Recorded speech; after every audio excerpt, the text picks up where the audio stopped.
Hello, everyone. As my microphone slowly descends. Okay. This is This Week in Science. This is the YouTube version. So this is our unedited peek behind the scenes. If you listen to us as a podcast, you'll get this bit and some other bits edited out. So, just so you know where you are and what you're up to. We are going to get started in just a second. We are down to Kiki, but that's okay. Justin and I can do it. We're going to try. It won't be as good, but we're still going to give you some science. It's just different. It's a different flavor this week. It's a very different show. That's right. Okay, so I'm just making sure I have everything. I have to get the thing out. Kiki does so many things. Okay. You ready, Justin? Here we go. I'm going to huff and puff into this. Okay, great. This is TWIS. This Week in Science, episode number 932, recorded on Wednesday, June 28th, 2023. Eat 2 pies for science. Hi, everyone. I'm Blair Justin. I am here today with Justin Jackson, and today we are going to fill your head with jumping worms, drunk hummingbirds, and transformers. But first... Disclaimer. Over 5 million studies are published each year now. Most cost multiple thousands of dollars to publish, paid for by the researchers or their institutions. The publication of scientific papers has become a multi-billion-dollar-a-year business, where the focus of the industry is speed and volume of papers rushed through an often limited peer review process.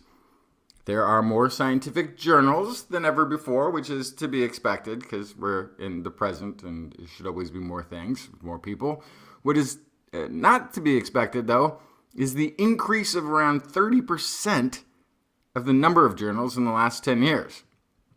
While the number of highly specialized publications is greater, the number of papers per publication is also higher. Meanwhile, the number of pages per paper is at an all-time low. A lot of what is being published may not need to be, as publication is considered necessary for career advancement. There is often no time to waste for a good subject, hypothesis, or design of experiment before jumping into the publication waters. It is happening so often that the waters are getting muddy. Poorly designed experiments, lackluster research, partially published data, unrelated citations, and a wholehearted disrespect for the craft of science. Most of it has very little impact. Scientists regularly disregard bad studies, usually by disregarding a publisher's entire array of publications based on past poor performance. But the Pulp Fiction age of scientific publishing is here. And even the once reliable publications are now starting to get muddy. Holding the line between what is science and what is clearly career or vanity publishing are a group of people who hold science to a higher standard than any other publication. People who demand more from science. The listeners of This Week in Science, coming up next. I've got the kind of mind that can't get enough. I want to learn everything. I want to fill it all up with new discoveries that happen every day of the week. There's only one place to go to find the knowledge I seek. I want to know what's happening. What's happening? What's happening this week in science? What's happening? What's happening? What's happening this week in science? Good science to you, Blair. And a good science to you, Justin. Welcome, everyone, to This Week in Science. We are down a Dr. Kiki this week, but never fear. We have plenty of science to go around. On this week's show, we have tons of science news. I have stories about baby talking dolphins. I have drunk hummingbirds. I have elephant testicles and what it has to do with cancer resistance. It's a whole thing. What do you have, Justin? Well, I also have some stories. Well, there's a new robot on the block that we're going to talk about. Yeah. Then there's a study from Oxford that found nothing. And it was a very good study too. Mm-hmm. And there's also, this is a week when I thought, hey, I'll bring 3 stories instead of the usual 4, because this one is kind of long. This is the hominin cannibal story that if you follow any kind of science news publication thing, this has already been talked about. And, the ancient hominins are eating each other. Yeah, maybe. So not. Justin has the hot take for us this week. I got the hot take. I have an alternate possibility. Good. And then, because there's no Kiki, and based on the disclaimer, a couple people in the chat room already were like, oh, yeah, the papers these days. Oh, these kids these days, they don't know how to write papers. I have a couple of examples of things I've covered in the last month that I might bring up to talk about. When a science study shouldn't have published, you can put it in the null result journal. That I gotta start the null result journal at some point. There's got to be a place where if you did your study, you put it all together, you did a really nice design, and you ran through it, and there's nothing impactful at all from your findings. Yeah, you can still get your PhD. You can still, absolutely. Still cite it. Hey, we looked into this. We found nothing, which is a fantastic finding because you found a result. But they always try to this could mean something that's not there, and it's really annoying. Anyway, so I might bring some of that to fill out the show. Nice. Okay, well, as we jump into the show here, we want to remind you that subscribing to TWIS as a podcast on your favorite podcast platform is super helpful. You can do that anywhere where podcasts are sold is the wrong word, but offered freely. You can also do it on YouTube or Facebook or wherever you find us. Just subscribe and encourage your friends to subscribe as well. Yeah. So, would you like to start or should I start, Justin? What do you think? Well, I can start. I don't have a rundown. Oh, here we go. I'll start with the null result. Okay. This is okay. So this is oh gosh, where is this? Wait. Oh yeah. So there's over 5 million studies a year I was talking about being published, finding something worth publishing about. Even if it's junk, even if it's unrelated to what they study, for some reason they have to publish. Meanwhile, researchers at Oxford, which is the finest university in all of Oxfordshire, I hear, published a study about nothing that found nothing and still made more of a contribution than most. The question they asked, when don't animals first appear in the history of the Earth? And why is that? So if we go by the genetic clock, the molecular clock within us, we can sort of trace back in time by the rate of mutations when the first animals should have emerged. And that number puts it right around 800 million-ish years ago. The fossil record dates back just 570-something million years ago. The time of the Cambrian explosion, where all of a sudden, everywhere, animals were getting stuck in rocks. First discovery of Cambrian fossils were trilobites. They were discovered in 1698, described by Edward Lloyd, curator of the Ashmolean Oxford Museum, which, by the way, finest museum in all of Oxfordshire. And they were everywhere. Call it an explosion, radiation, a diversification, a sea life supernova, a biological big bang, boom, animal life began to show up in many forms in the fossil record. Darwin did not like this. I mean, of course, he was probably the first one, and at the time the only person to have a problem with it, because evolution reasons, right? it didn't fit the slow modifications over time picture to have nothing and then so much and so many and a diversification. So Darwin would have expected animal forms before trilobites.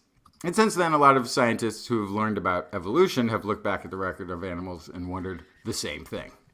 But doesn't some of that have to do with just how we see fossils? And the fact that you might not see fossils that long ago because the conditions were different? Yes. Yes. Spoiler. That's the rest of the story. Sorry. Well, but still, 574 million years ago, the oldest fossil. 800 million years, the clock says there should be animals. That's a big span of time to find nothing at all. There should be a couple odd stragglers that got stuck in some mud pit somewhere or got covered by sand. However it happens, should be something. Should be some evidence in between. Okay. So, first, to investigate this, a team of researchers led by Dr. Ross Anderson from the University of Oxford's Department of Earth Sciences traveled back in time for the answer. This is a quote from Dr. Anderson. The first animals presumably lacked mineral-based shells or skeletons and would have required exceptional conditions to be fossilized. Yeah, too squishy. Yeah, too squishy. That's it. You nailed it. Certain Cambrian mudstone deposits demonstrate exceptional preservation, even of soft and fragile animal tissues. We reasoned that if these conditions, known as Burgess shale type, BST preservation, also occurred in the Neoproterozoic rocks, that's the older times, then a lack of fossils would suggest a real absence of animals at that time. Okay, so to investigate this, research team applied a bunch of science, analytical techniques on samples of Cambrian mudstone deposits from 19 sites to compare those hosting BST fossils with those preserving only mineral-based skeletal trilobites and that sort of thing. They used energy dispersive X-ray spectroscopy, X-ray diffraction carried out at the University of Oxford's Department of Earth Sciences and Materials, the finest Earth Science and Materials department in all of Oxfordshire. The analysis found that fossils with exceptional BST-type preservation were particularly enriched in an antibacterial clay called pruriens, something like this. Samples of with a composition of at least 20% prurien yielded BST fossils in around 90% of the cases. So, without leaving the lab, they are now searching the world for a soil type. They also found another one that would work in the lab, another antibacterial clay, kaolinite, which appeared directly to bind with decaying tissues at an early stage, therefore forming a protective sort of halo around the fossil. Okay. So then they know without leaving the lab, they know where in the world they want to look. They looked at samples from fossil-rich age mudstone deposits. The analysis revealed that most did not have the compositions necessary for this BST-type preservation. However, 3 deposits, one in Canada, one in Russia, and one in Norway, had almost identical compositions to the BST rocks from the Cambrian period. Perfect. So they went and they got samples of these 3 deposits, and none of the samples from these 3 deposits contained animal fossils, even though conditions were most favorable for their preservation. A null result. But a null result with a good experiment is still a good result. Dr. Anderson concludes, this provides the first evidence of absence and supports the view that animals had not evolved by the early Neoproterozoic era, contrary to some molecular clock estimates. Now, not super contrary, as these soil candidates were all very old. The most recent being the Svalbard Formation in Norway, which is estimated to be 789 million years old. So, kind of right up to the molecular clock. So, this suggests a possible maximum age currently for the origin of animals around 789 million years. But the group intends to search for progressively younger Neoproterozoic deposits with conditions for preservation to see if they can find not just when they weren't there, but when they actually started to show up. Right, because maybe it wasn't 800, maybe it wasn't 700 and whatever it was, maybe it was 600. 680, 632, it could be, there's a bunch of numbers. Yeah. There's a lot of millions of years in between. You gotta find the moment, right? Yeah. Which also, like, were they widespread enough that no matter where you find the BST, if it's not there, they weren't anywhere? Correct. Because these are also very far north, and you figure... well, and if you're talking about, 800 million years ago versus 500 something million years ago, it could take a couple 100 million years for life, for animals to disperse across the entire world. So unless you search every single deposit of BST throughout the entire world, if you're looking right up to that 800 million marker, you'd have to find the one population that popped up. That's hard to do.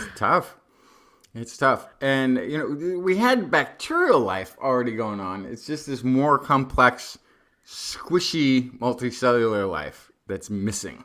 Right. That possibly we could... squishy. It's squishy. What if the bacteria ate it all? This is why they're only looking in antibacterial clay. Right. Which is also you're right. It has to fall into the right mud in the right place, and it has to be something to fall in there in the first place. Right. And then they have the samples that they go through. Yeah. Yeah, it's not easy. They didn't pick the easy project. Well, they got nothing, so. But that's that's a good result. Dr. Yeah. Oh my goodness. What you got, Blair? Justin, do you have a hummingbird feeder? Not currently, no. Do you have hummingbirds where you are? Actually, I don't think I don't think I've seen one. No. Okay. Well, we have them here in California, as you may have noticed in your previous exploits in this area of the world. But UC Berkeley wanted to look at if hummingbirds liked to get drunk. It's part of a larger set of studies about consumption of ethanol or alcohol in the animal kingdom. Yeah. And the reason that they looked at hummingbirds in particular is that they're a prime candidate. So, first of all, the backyard feeder that we fill with sugar water, it actually is a natural kind of attractant to yeast. Yeast settles in there, turns some of the sugar into alcohol. So if you leave the same sugar water out there for several days, it can ferment. Similarly, nectar-filled flowers, also sugary liquid, also a great place for yeast. They can also have bacteria come in that metabolize sugar and produce ethanol. So naturally, the places that hummingbirds are going to eat could be the bar, basically. So the question was from UC Berkeley, how much alcohol do hummingbirds consume? Are they attracted to alcohol? Are they repelled by it? And this is important because hummingbirds, they eat about 80% of their body mass a day in nectar. So something that's only slightly alcoholic, if you're drinking 80% of your body weight of it, that could actually be a pretty large impact. So they started by experimenting on hummingbirds. They're kind of like hummingbeaters, right? They're beating their wings really fast. Hummingbirds that visit the feeders outside their office windows at UC Berkeley. So they started by looking at the sugar water that we put out that's artificial. to find out whether alcohol in the sugar water was a turnoff or a turn on, or it didn't matter. They had 3 test subjects. They were all Anna's hummingbirds, and they were year-round residents of the Bay Area, so they could track them. They kept coming. Hummingbirds would happily sip from sugar water with up to 1% alcohol by volume, just as attractive to plain sugar water. But if you upped it to 2% alcohol by volume, they would only drink half as much. They did not drink it at all. They just know drank their limit.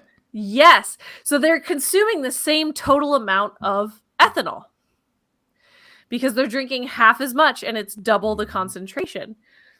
So they're reducing volume.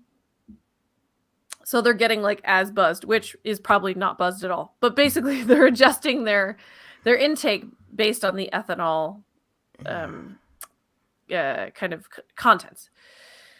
So in the real world, they posit that it's not over approximately 1.5%, because that seemed to be, they didn't have a problem at all with the 1%. They did have a problem with 2%. So somewhere in the middle there is where things are probably topping off in the natural world. When they tested the alcohol level in sugar water that had sat in the feeder for 2 weeks, it was only about 0.05%. So you don't need to worry about hurting the hummingbirds with your feeder. Change it out every couple of weeks. You're probably fine.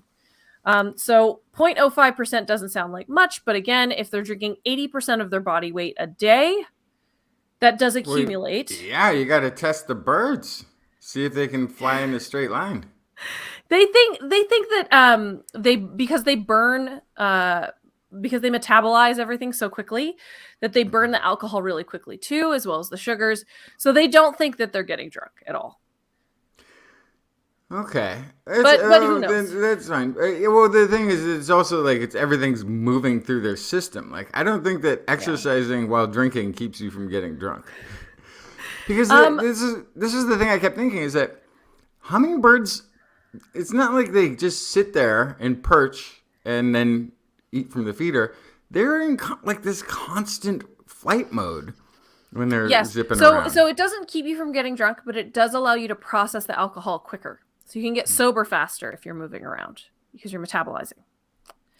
Okay. So that is something to consider. The next step of this study is to measure how much ethanol is naturally found in flower nectar to determine how frequently it's being consumed by birds and if there's anything going on with that. And again, as I mentioned, this is part of a larger study looking at animals in general and their consumption of ethanol or alcohol.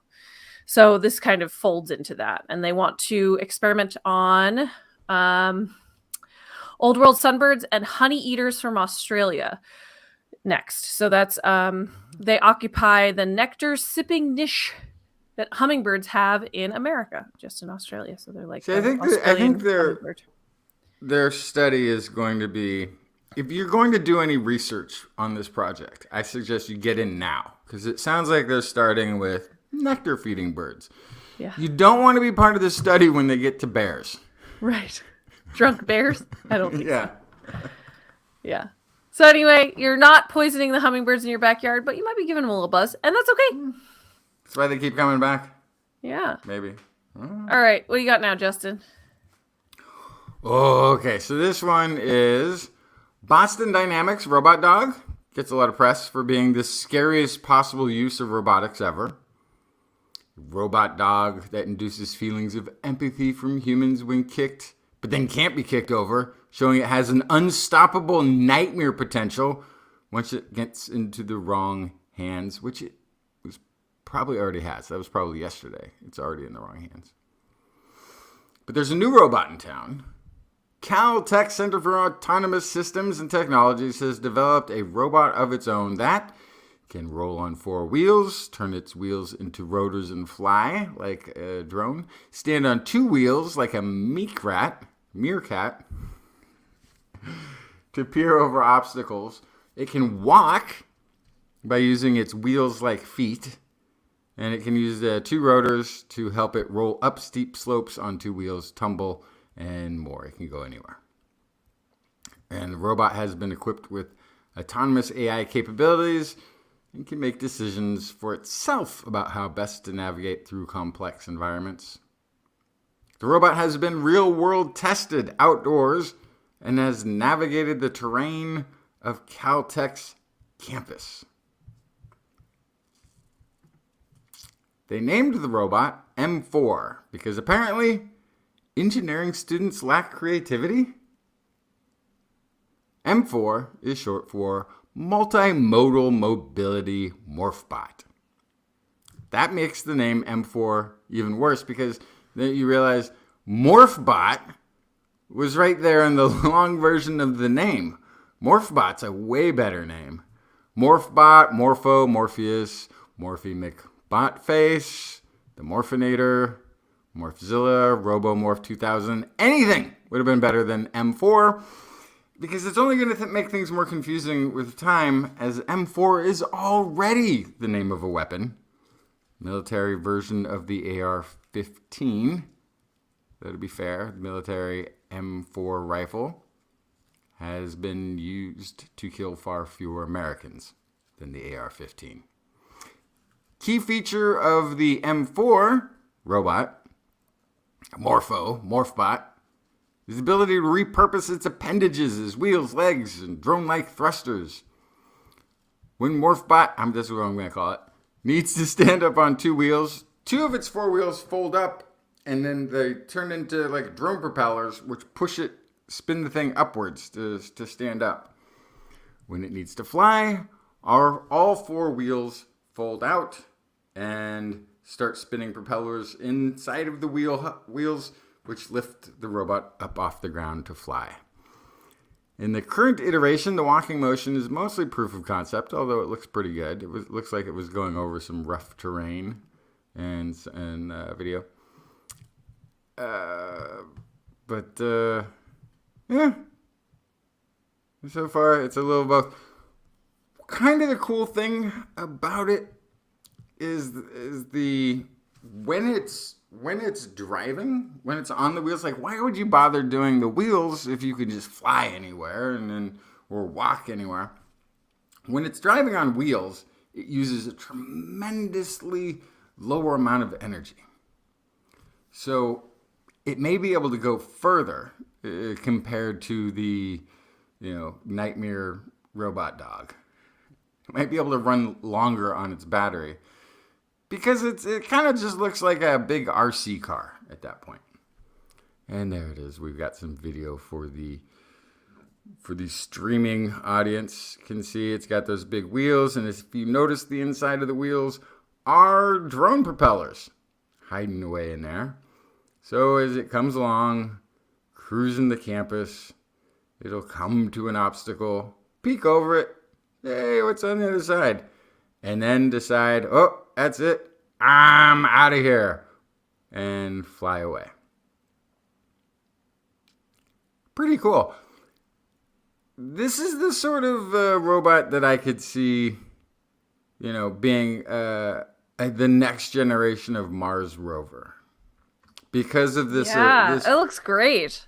The multimodal ability, get it. That area looks rough, like we might get stuck. Just fly over it, land on the other side that way. That's awesome. That's a pretty cool use of that technology. I like nice and chill, I think. Yeah. Not scary. Just hey, it's a car that can also be a drone. Love it. Yeah, it's pretty neat. Nice. Very cool. Yeah, oh yeah, that was actually, somebody says my next car. That was sort of the last best attempt at a flying car. Was a hovercraft? Was basically a hover car, and it got up pretty high. It was actually out of UC Davis, and researchers spent a lifetime and a good deal of money trying to develop this thing, which did get off the ground, but that's about it. Part of the problem with the flying cars, by the way, is people. Yeah. Yeah. If you don't have lanes, for example, then what? Just everybody dies, basically. Yeah. A lot of the first couple of decapitations, and then People Yeah. be like, do we really people, need the flying people car? go through a lot of effort to get their pilot's license to learn where they're supposed to fly. And there is not that much that goes into driving. It's not as much. But like this is like one of those things where I think I would trust AI over humans. Well, this is drive a flying car. This is one of those things that like it's like Simpsons did it, but Futurama did it, right? Because it's about the future. But it's where they had the Golden Gate Bridge is now a hover bridge, right? So like you have your cars that go on freeways that look just like normal cars, but they go like in the Jetsons. But then they reach the bridge, and then there's no actual bridge. You just hover across in your lane, right? So that's keep your lane. You gotta have the lanes. Yeah. Anyway. All right, Justin, I have a question. Do you baby talk to your baby? Oh, not a whole lot. No. Not a whole lot. So but did you ever catch yourself doing it? Ever? Have I ever... I'm sure, yes. Yes. So humans do this. Whether we do it to the annoying degree that some humans do, where they literally won't talk to their child any other way, or whether you just go, "Who's the cutest?" like I do to my dog, right? If you're doing that, you're actually doing something that happens in nature. There are other animals that baby talk to their babies. And add to the list, as of this week, female bottlenose dolphins. Yeah, they change their tone when they address their calves. They have a baby talk. This is a big study. They recorded the signature whistles of 19 mother dolphins in Florida when they were accompanied by their offspring and when swimming alone or with other adults. They did this study over 3 decades. They placed special microphones on multiple individuals multiple times on the same wild dolphin mothers in Florida's Sarasota Bay to record their whistles, and that included years when they had calves and when they didn't. And the calves stay with their mothers for about 3 years, sometimes longer. And in case you're curious about the fathers, they don't really parent. So it's really just the mother dolphins that are interacting with these babies. And so they found, so we already know that dolphins use whistles to keep track of each other. They'll whistle to say, I'm here, I'm here. But when they direct the signal to their calves, their whistle pitch is higher and their pitch range is greater. So it'll kind of go up, down, it'll go all over the place. Sounds very much like what humans are doing. Yes. And this is every single mom in the study. All 19 mother dolphins did this. So why we do it is a whole nother question. There's more studies that going on about this. They found that female rhesus monkeys alter their calls to attract and hold offspring's attention. Zebra finches elevate their pitch and slow down their songs to address chicks. So there's lots of precedents for this in the animal kingdom, but the why is kind of a question. There's a couple hypotheses. The main one is that it helps the offspring learn because they slow things down or exaggerate things. But another hypothesis is that it just gets their attention. It's like, hey, over here. So by making it a little more jarring, it gathers the attention of the baby better. Maybe it's just because baby dolphins are so cute. You gotta go like a little cute dolphin. They're cute. They look like tiny dolphins. I don't think they're like puppies. Dolphin? It's not like they have like the infant face of a puppy or a human child, right? But they're cute. They're cute like adult dolphins are, just small. But the other question that researchers have that they were not able to answer with this 30 plus year study is they don't know if dolphins use baby talk for other exchanges or if it really is just the whistling, the hey, I'm over here, because they do a lot more than that vocally. So do they use baby talk with those other types of calls? I'm guessing yes, but further study would be needed to confirm that. Mm-hmm. So there you go, baby talk. There's a reason for it. That's not an excuse to use it all the time, people. Your baby still needs to hear some normal speech to develop good speech patterns. And also so you're not annoying in public. Thank you. Oh, just you. Oh man. Anyway. There we go. So with that, I think that's all of our quick stories, right, Justin? Those are the quick ones. Great. Now we've got some other ones coming up. Do you know what right time away. it is, Justin? I think it's time for Blair's Animal Corner with Blair. She loves our creatures, great and small. Biped, milliped, no pet at all. If you want to hear about animals, she's your girl. Except for giant pandas and squirrels. What you got, Blair? I have a couple of really fun stories this week. So the first one is about holy jumping electric worms. Jumping electric worms? Yes. You're so this is making it up. C. elegans, Canarhabditis elegans. We talk about him all the time, little teeny tiny worm. They ride electric signals to jump. And what's more, they ride those signals to jump onto their mighty steed, the hummingbee. The hummingbee. Gosh, I can't talk today. The bumblebee. Wait, what are you saying? Hold on. Let me back up. Let me paint you a picture. It's happening. Okay. So we know that there are small animals that will attach themselves to larger ones to hitch a ride.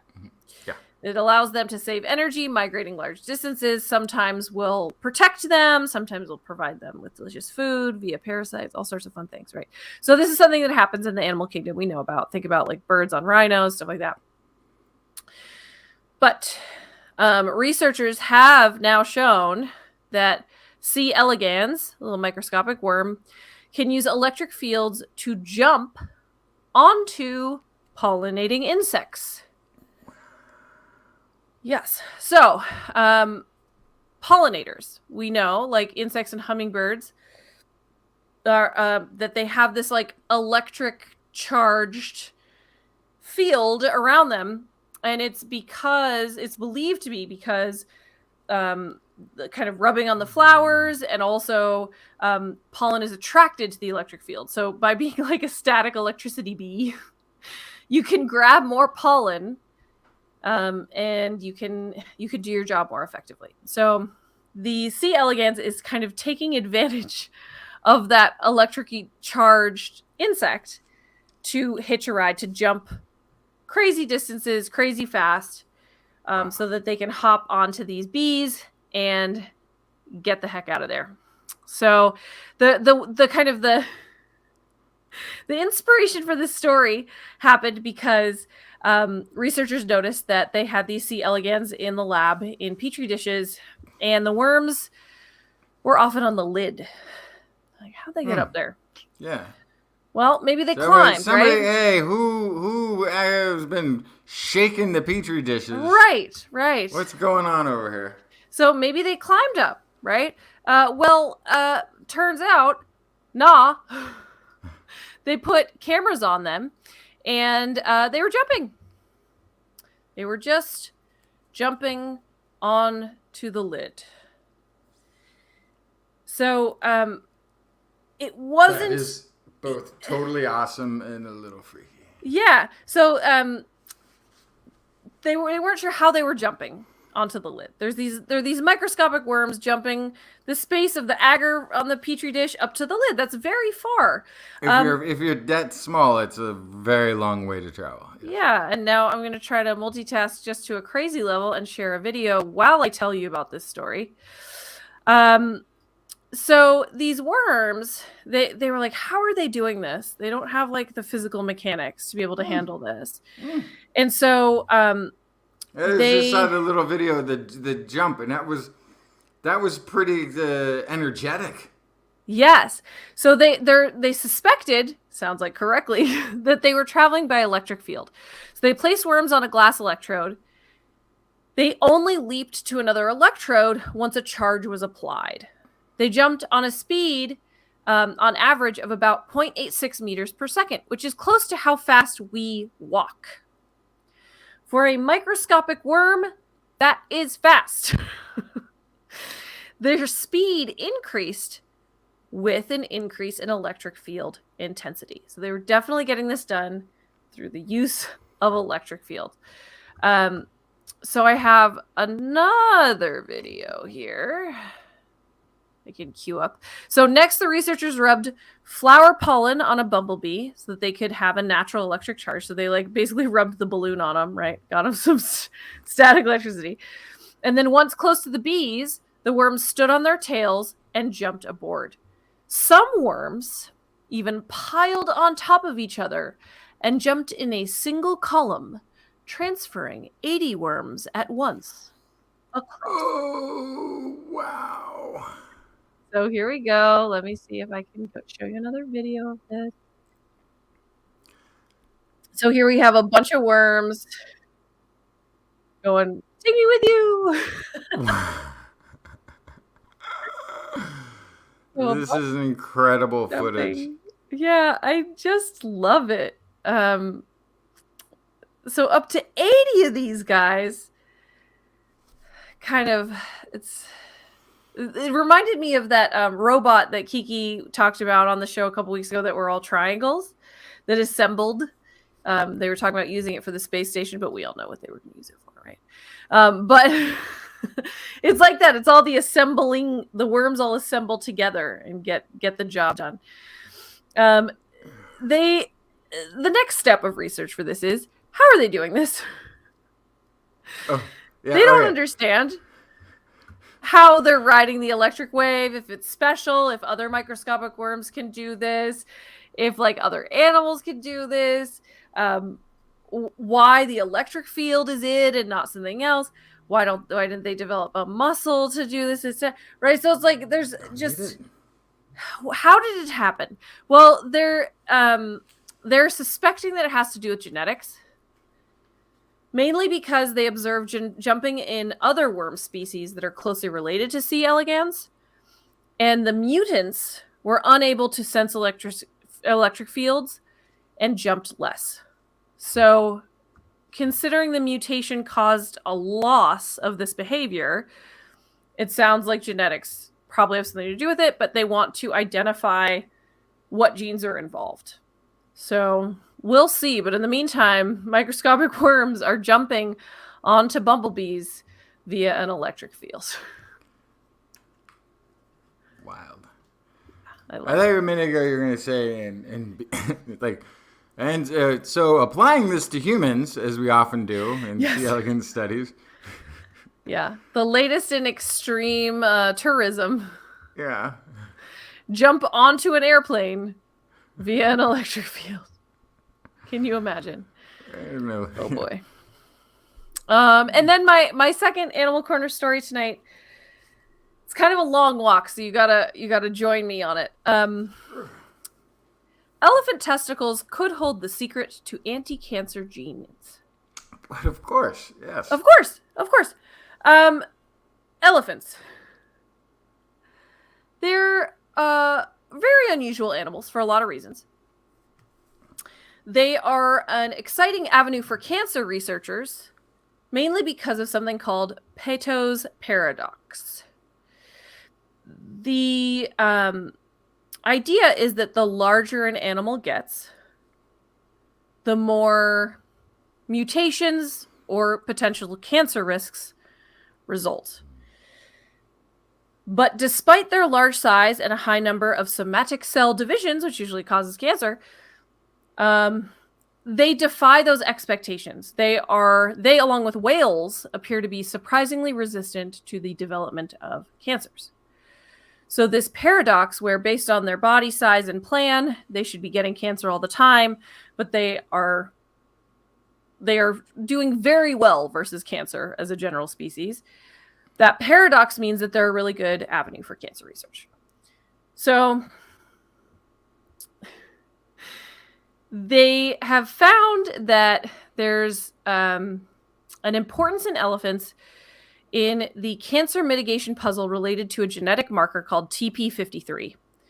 It's a gene, and it creates the protein P53. Really good naming, right? TP53, P53. To be fair, Just, to be fair, there's a lot of genes. Oh yeah, no, I'm And saying if it's you very gave everyone straightforward. a catchy name, we would have run out a long time ago, and as we'd be someone right who back used here to have to with some letters. take exams on these sorts of things, I appreciate the simplicity. I love it. Anyway, P53, the protein created by TP53, the gene, identifies and neutralizes damaged DNA during cell divisions. So it impedes the spread of mutations, prevents cancer. Elephants have 20 copies of TP53, while all other known animals, including us, have 1 copy. Brilliant. That's the way you do it.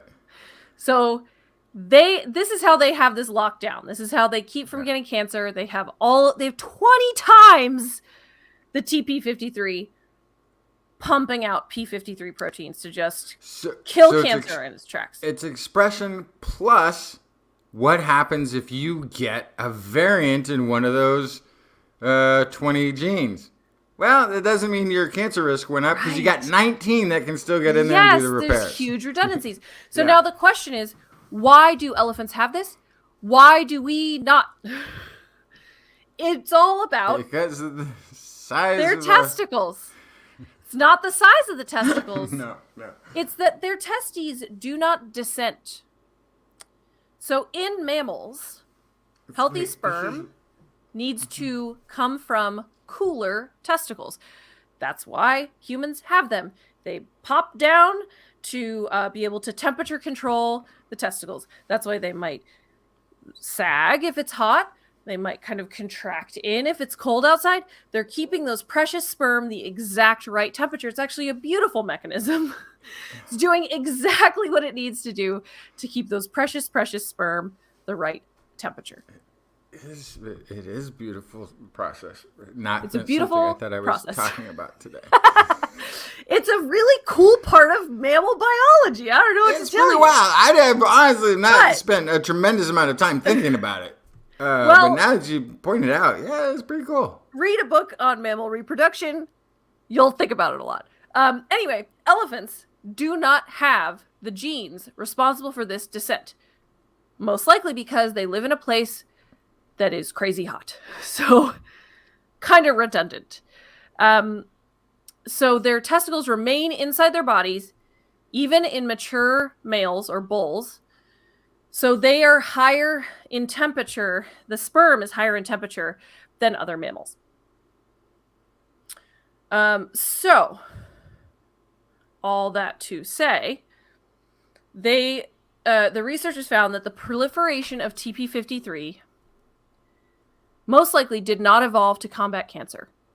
Instead, it was all these copies of TP53 showed up to support DNA stabilization in sperm, because since they're superheated inside the body, there's way more opportunities for genes to be messed up in the sperm. So then the TP53 is there to fix the sperm. The cancer reduction is a byproduct. They call it a collateral advantage linked to cancer and aging. So, Nice. yeah, so this is wild because otherwise any animal that could get cancer should have developed more TP53. So they had to figure out kind of like why elephants have this and others don't when all these other mammal species are susceptible to cancer. And so this really is just a crazy byproduct from the fact that their sperm is too hot. And so it just so happens that they have this extra TP53 that also prevents them from getting cancer. So of course, novel insights into the field of preventing cancer is always important. But it's also important because climate change, and so lots of species, including potentially humans, especially the ones that don't have air conditioning, could have this issue in the future of of sperm cells that are exposed to extreme heat that could impact. Like, there's already been studies on this, on how climate change is impacting sperm quality in various species, including potentially humans. So it's important to that, but it also is important now we've identified this gene that is directly related to fighting cancer that could be further avenues of research as well. So thank you, elephant testicles, for this cancer research. Yeah. Immediately I'm thinking about those whales you were mentioning. Yes. Because I've seen a lot of pictures of whales. And I've never been like, oh, there's the male whale. I can tell because, you know. Yeah, and it's because they're in the cold water, man. Yeah. It's not very helpful. But they still have the bones to kind of anchor external testicles. So it's very interesting because they still have kind of some of the vestigial adaptation. Well, they still have toes too. Yes, of course. That's like, whales are all messed up. They're lost. Well, I mean, you think they you've took a wrong evolved. turn.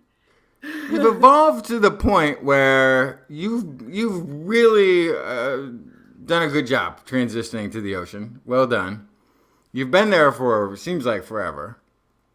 You're streamlined. You're the biggest thing in there. You're the biggest life form on the planet. But you kept the toes. You got, the little details at the end of the project. Who doesn't need a couple tootsies every now and then? It's not hurting anybody. You never know. Maybe one day want to head back to land. Technically, snakes start developing legs when they're fetuses, and then they come back. I So didn't know that about the snakes. I mean, a lot of animals that have kind of like crazy evolutionary left turns, when they're only a few days old in development, you see the same stuff popping up, and then some of it just goes away. So it's. I knew baby chickens had like the tooth buds were all there, but then they don't form. Yeah. But I didn't know about the snake legs. Yeah, I'll have to look up some pictures for later on. I'll share. But in the meantime, that's all I got for the animal corner. What do you got, Justin? Oh, okay. So, researchers from Smithsonian's National Museum of Natural History have identified the oldest decisive evidence of humans' close evolutionary relatives butchering and likely eating one another. Possibly, maybe decisive, as there is a lot of inferrings going on with this study. And a tremendous amount of conclusion leaping taking place in the coverage of the study in the media. So first, the findings.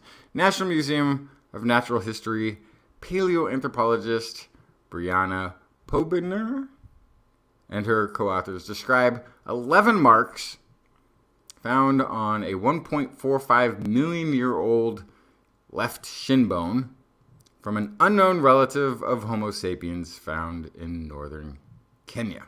So, hominin. 1.45 million years ago. Pobiner was looking over the shin bone with a handheld magnifying glass, searching for clues about which prehistoric predators might have been hunting and eating humans, ancient relatives, hominins. She instead noticed what immediately looked to her like evidence of butchery. The next steps were perfect. Pobiner made molds of the cuts and sent these molds to another researcher, Michael Pente of Colorado State University. She provided Pente with no details about what he was being sent, simply asking him to analyze the marks on the molds and tell her what made them. So Pente then created 3D scans of the molds and compared the shape of the marks to a database of 898 individual tooth, butchery, and trample marks created through controlled experiments. The analysis identified 9 of the 11 marks as clear matches for the type of damage inflicted by stone tools. The other 2 marks, likely bite marks from a big cat, So, lion being the closest modern match, but there were 3 different types of saber-toothed cats prowling the landscape 1.45 million years ago. So this person was killed by a cat, and then they were like, why waste a meal? So that's spoiler alert again, Blair. You don't even need but the headline to reach the conclusion of this, or at least my conclusions. We're on the same page. Yeah. So first of all, I have some hesitancy of saying, aha, this is what this is, because of the combination of finding something that looks like it's stone and something that looks like it's tooth. Mm-hmm. Because tooth and stone, especially in a saber cat that has a weird bite or grasp, might look a little bit similar. I'm not sure we have enough saber cat on bone studies to know. The marks aren't highly visible. Like, this bone was discovered 50 years ago by one of the Leakeys, I believe. This is not unstudied. And it took a very close examination. Some of the other bones that they sort of show in the study that are animal bones that have clear signs of butchery, This is very much hidden. However, well, this one has like some tic-tac-toe action on it. Just a little bit. Yeah, it's got a little bit there, right? Yeah, so hash marks. Some of that's tooth. Some of that might be stone tool. Interesting. So part of that makes you go, maybe it's all tooth. However, when you look at where it is, it's right where a stone tool is typically used on animal rendering to release the flesh from the bone. Right where that tendon is connecting is right where those marks that look more like stone tool marks than they do tooth marks. So there are multiple hominins in the area at this time too. So shin bone has been identified and unidentified over the years as likely belonging to Australopithecus boisei, and then to Homo erectus, and then to experts decisively agreeing that there's not enough information to assign a specimen to a particular species of hominin. So the use of stone tools, though, also doesn't narrow down anything, because it seems like everything was using stone tools way back then. Sure, it was very in vogue at that time. Yeah, it was very popular. I think Homo erectus gets the edge on that one, but still, it's not. Nothing about it is for sure. So, yeah, cut marks are right where you would want to remove calf muscle from the attached bone. They're also all oriented in the same way, such that a hand wielding a stone, bringing it down over and over again,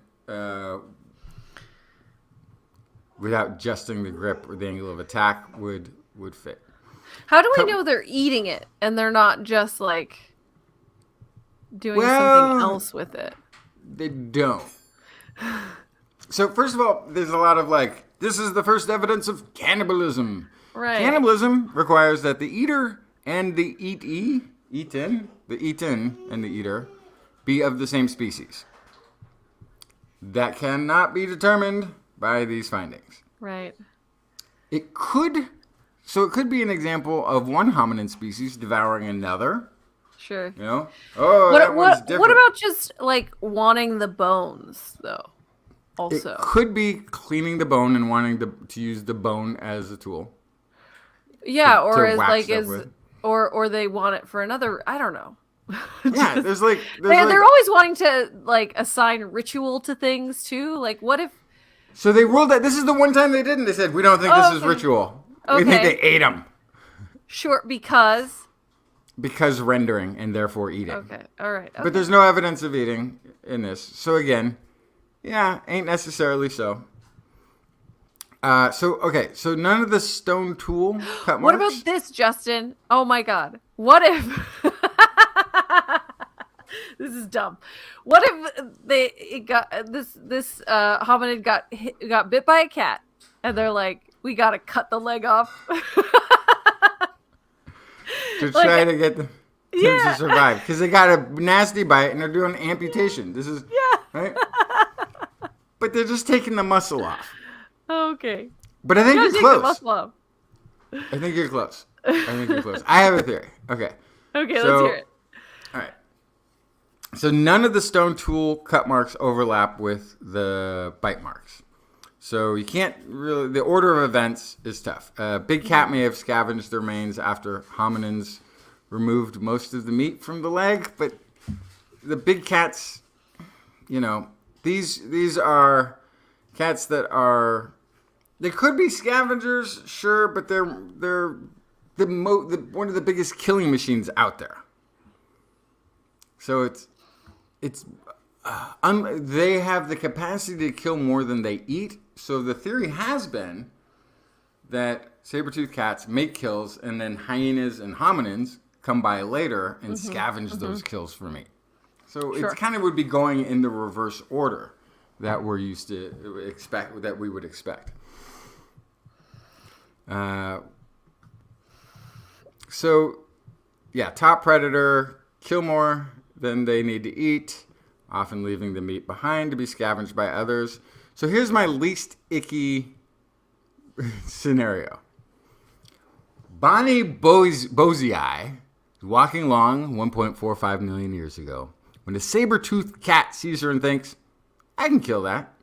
And munch, munch, munch. So much for Bonnie Bozii. Saber-toothed cat snacks away for a bit, but when a pack of annoying hyenas shows up, the big cat drags part of the carcass away, just the lower leg, heads to a more peaceful place to snack. On the way, it sees a wildebeest and thinks, I can kill that, and goes off chasing wildebeests, leaving the Bozii leg behind. Along comes Joe Erectus, and what luck! He's found some good eats. Some sort of critter the big cat didn't finish off.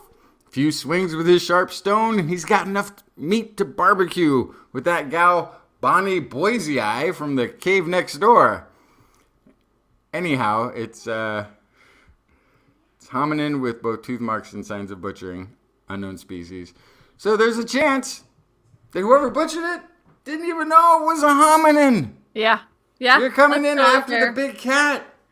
You know, it's got a couple bite marks on the leg. Probably get that piece out of the way. There's not enough meat on there. I'm going to eat all the other part. Might not have even known what they were cutting into. There's all sorts of scenarios before you get to hominins were eating each other, and also there was a lion involved. Because then it's like, then it's so unlikely that the lion didn't make the kill if the teeth marks are there. Anything will scavenge, but Yeah. Well, let's also for a second recognize, is cannibalism really that bad? I mean, like, obviously it is in modern society, okay? I just fair mean enough. in the grand scheme of nature, it is very, very, and I will give it a third, very common. More common than we would expect. Yes, a lot of animals will cannibalize. So, at what point hominids decided, nah, we don't know, and that's not damning. That doesn't mean anything. Lots of animals eat the same animal. Even animals we consider herbivores will do that. Like mice will eat their own young if they don't have enough resources. La, la, la. So That's that's what I'm saying. I'm just saying it's like, you know, we associate all this like, oh, cannibalism, kind of to the conversation. Also, if it was cannibalism, who cares? They're mammals. Like, they didn't have complex society with laws yet. Like, I feel like you should be an expert witness in some sort of really awful court case. We're like, yeah, who cares? Nature does it all the time. It's fine. Yeah, we frown on it in modern society, but really, if you think about it, there's nothing unnatural about it in any way. It's totally perfectly to me, acceptable behavior. very, very gross. To picture myself doing, I can't even, or someone else do. No, thank you. But like animal kingdom, very normal. That's all I'm saying. But it would also be the first example of this in this era. While we have plenty of, I mean, there's, like you say, if somebody got killed by a lion, and it's resources are resources, and if they think that way, but and it happens in the animal kingdom, but it would seem like if it was a relative who was finding an injured member of the family, that to me seems. Did you not hear what I just said about mice? I know what you just said about mice, but if you look at ape behavior, it would be very odd, I think. Yeah, I don't know. It's tough because so many of the apes are so vegetarian leaning. It'd be hard to find it like you do in predators. So I think, if you look at predators, it's there. It's there. Lions, bears, they do it all the time. I think a wolf would eat a dog. Well, 100%. A pet dog. So if this is a Homo erectus and an Australopithecus boisei, then they'd probably eat one of those meals as good as another. I mean, bushmeat exists. People eat ape. Yeah, it's not good. I think that's like weird. Ecologically, it's a huge problem, but it still does happen. It looks too much like us to eat. But it happens. I'm just saying. Just You're right. Anyway, Blair says cannibalism perfectly normal. Yeah. Nothing wrong with it. In the grand scope of evolutionary time and the animal kingdom, yes. For the blink of an eye that we've been around, not normal. Justin, did you want to talk about any bunk studies before we close out? Bunk studies are everywhere these days, and I don't have one up.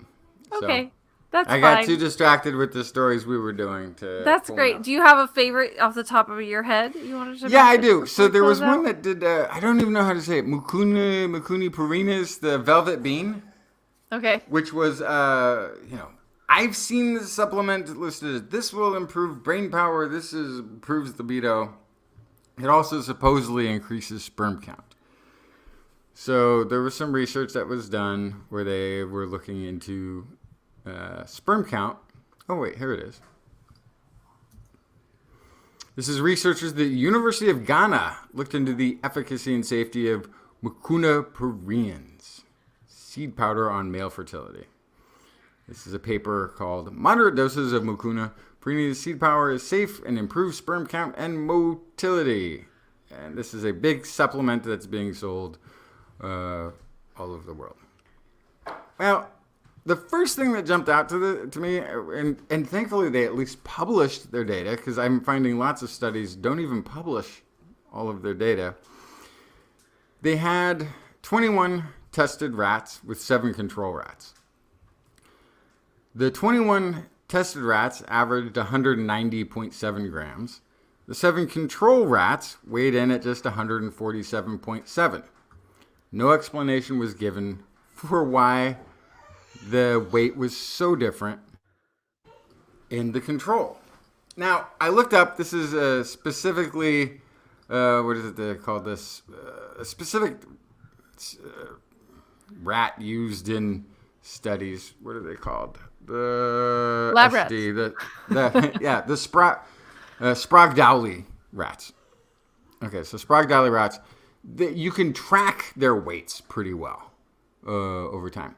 So basically, when you look at where they should be weight-wise, the control rats in the study are a week younger. They're at like 6 weeks versus the rest of the rats being at 7 weeks. And this is the control for a sperm study. So that's already going to be a problem. If they either put all the runts into the control group or did this study and then went, oh, we don't have any controls, and then we got more rats but didn't wait the extra week for them to be at the same weight and ran a control study. Like, something's just wrong there, and there's no explanation for it. So next, they did it. So it was a 90-day study, and they showed that the weights at the end, because part of it's they're trying to also prove that you don't gain extra weight from doing this. There's no weight gain from eating Mucuna pruriens.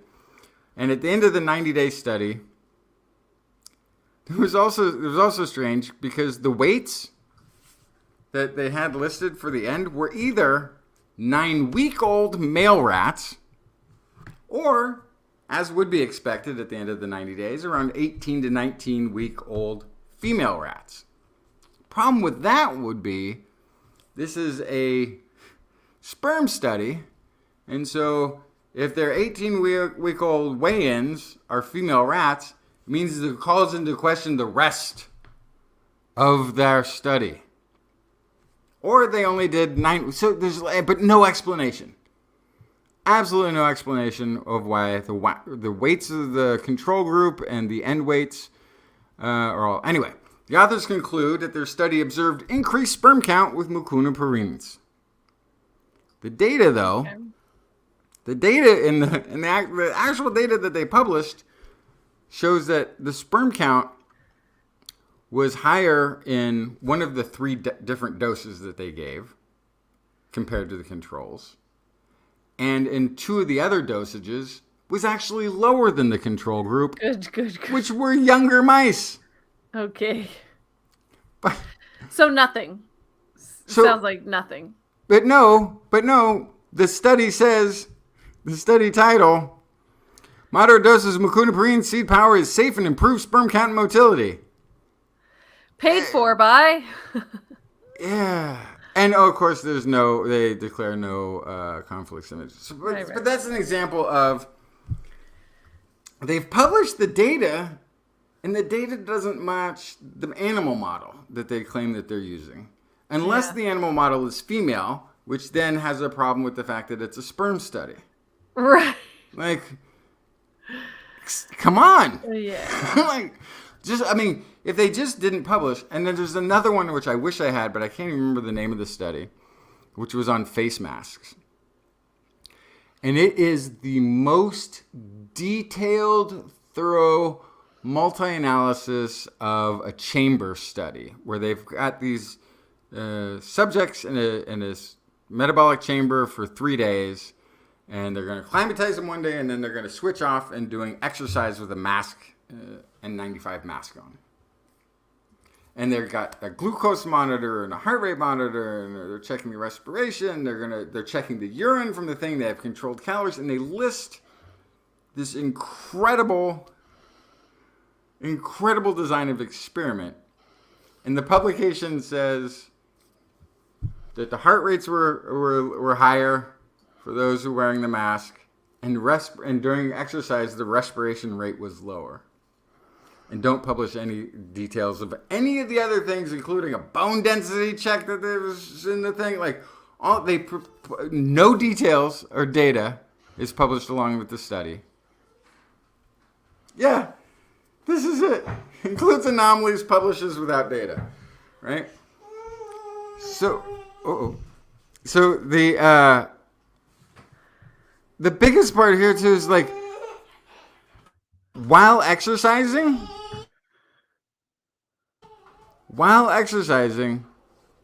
the respiration rate was lower. Meaning they were taking less breaths per minute while exercising. Huge anomaly. Yeah. No explanation. I guess the heart rate being higher wearing a mask, I could sort of buy if you're getting a little less oxygen. Your heart's maybe getting a couple extra beats in there per minute to try to get the blood past the lungs so they can pull oxygen. Like, things like that just sort of make sense. But this thing has just the longest list of conditions that they're going to test for, and then publishes with 2 of those results, and one of them doesn't make any sense and doesn't explain. Just moving on. Yeah. So, I mean, the moral of the story is there's like the study itself, there's the press release, and then sometimes there's the initial level of the interpretation of the press release, right? Yeah. And at each one of those levels, there can be issues. And especially when you don't have open access to the actual data, then the naming of the article, the press release, the abstract, these things are all you have to go off of. And if you can't look at the actual data, then it's hard to be a skeptic, right? And it's hard to kind of check assertions from there. Yeah. But if you can access the study, which I think is more and more common now, you can access the original study, the original data, the original graphs, the original methods section, then you can kind of start to form your own opinion if things seem fishy. Yeah. So I have never read a negative press release, right? I rarely have ever seen a science story covered critically, like really critically. Unless it's a big study and it's like, oh, some physicists are saying these other physicists forgot to cross their, factor thing over there in the math, and maybe that happens. But if you're watching This Week in Science, then if you're watching. So this is the thing: is I wrote both of those studies, and so I was like, here's just all I get is a paper, and like here, write up the study that's been done, and so I'm looking through it and I'm going, something's wrong. Something's very wrong here. And I'm wondering then, like, how often does that happen? Yeah. Like, how often is the press release just a reiteration of whatever the researchers said usually the study was? And they usually like interview the lead researcher. They get sound bites, right? Yeah. So it's an interesting point. And I think scary. It's well taken. It's scary, but it's also as information is more accessible, which is a good thing, right? But also as technology improves, which is generally a good thing, it allows studies to be published quicker, and it allows information to disseminate quicker. But that also means that sometimes peer review gets skipped or fast-tracked or whatever you want to say that allows something to get published when perhaps it should not. And so I think that's the other piece, right? Is that like it used to be, oh, this got published in Nature. That means enough eyes saw this that it's real and I can trust it. Yeah. So here's the thing. Peer review. What the picture we have in our mind of what that is, or maybe what it used to be. A group of learned folk who know a thing or two about the subject, looking at a paper from one of their colleagues and going, "What do you think?" Yeah, I think he's got some good point. I think he did this. Oh, we might want to look at whether or not you want to say this. Giving feedback, waiting for revisions. Yes, takes a couple years.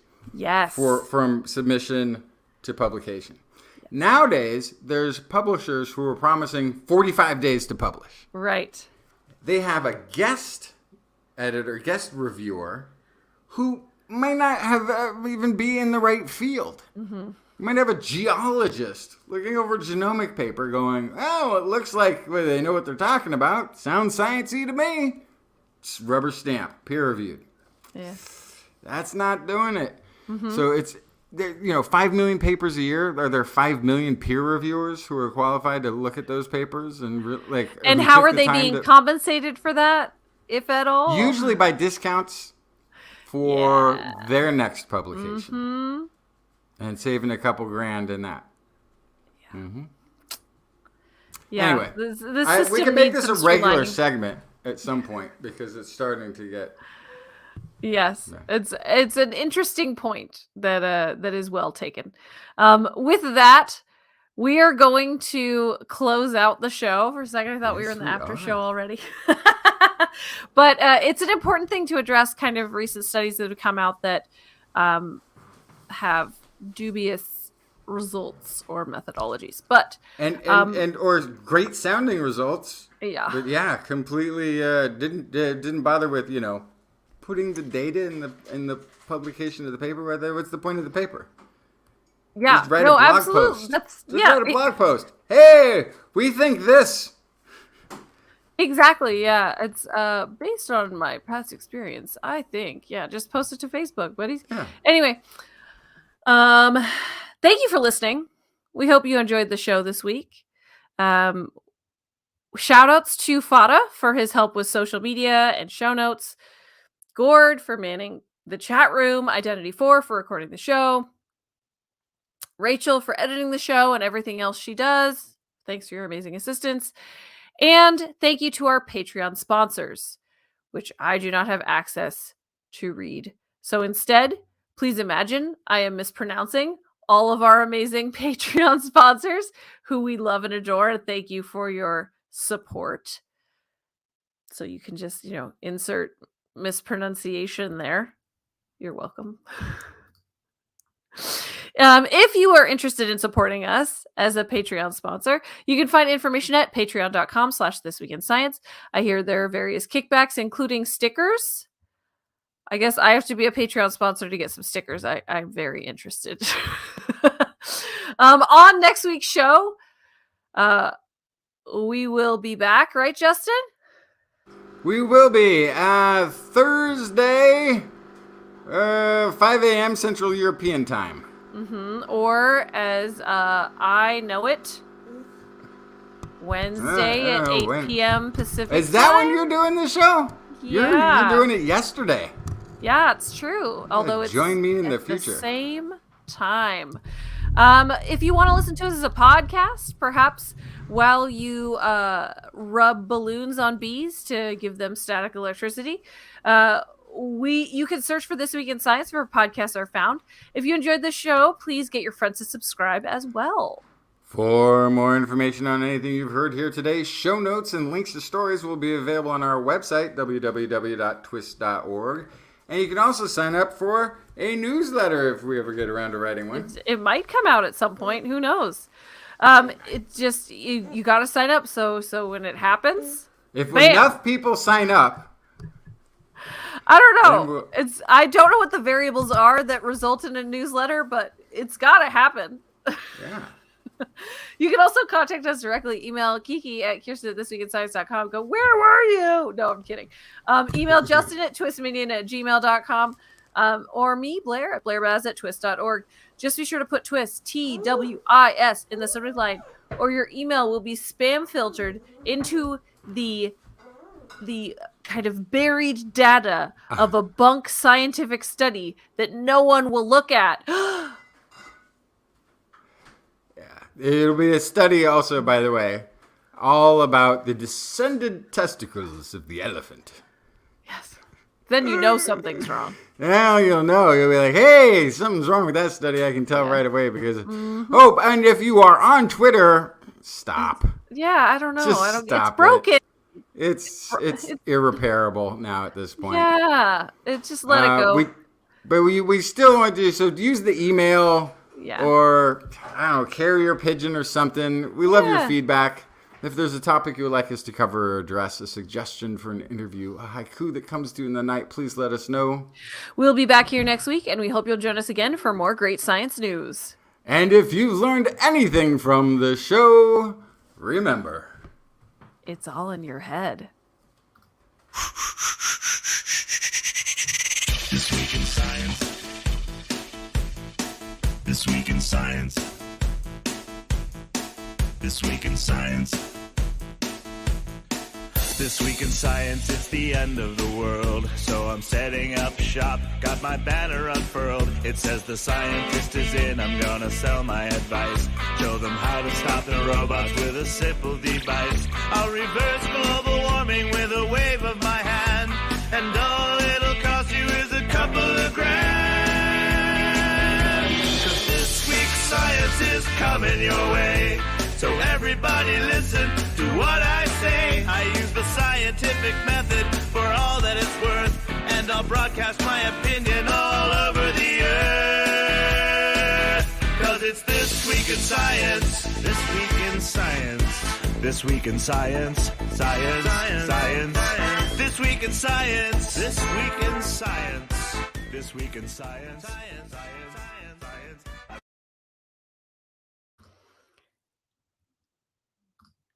And that's the show.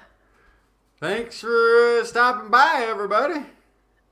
Yeah, y'all come back now, you hear? That's it. We've done it. We did it. You have a baby to attend to? Hi. I have a baby to attend to. Do you have any closing remarks before we? No, but I do think it would be a fun second show to do the bad science report. Like, that was fun. But no, say goodnight, like... Blair. I know it's been a tough journey here, trying to do the show all by yourself.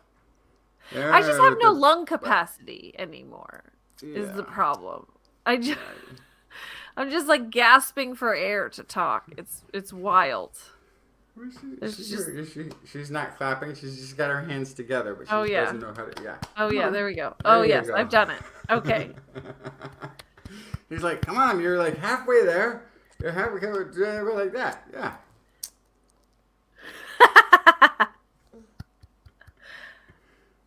You. Good night, Blair. Say good morning, Justin. Good morning, Justin. Good night, everybody. Good night, minions. Bye. Good night, viewers. Bye. Good night, listeners. Sorry for the short show, but it's off to bed for me. Bye, everybody. What does Kiki say? Stay safe, stay cool, stay healthy, stay curious, stay just fabulous. I don't know. Stay the things. Stay in your lane unless it's not a good lane, and switch, whatever. Yeah. Hop in your hover car and do what you gotta do. Make it happen. Okay. Bye.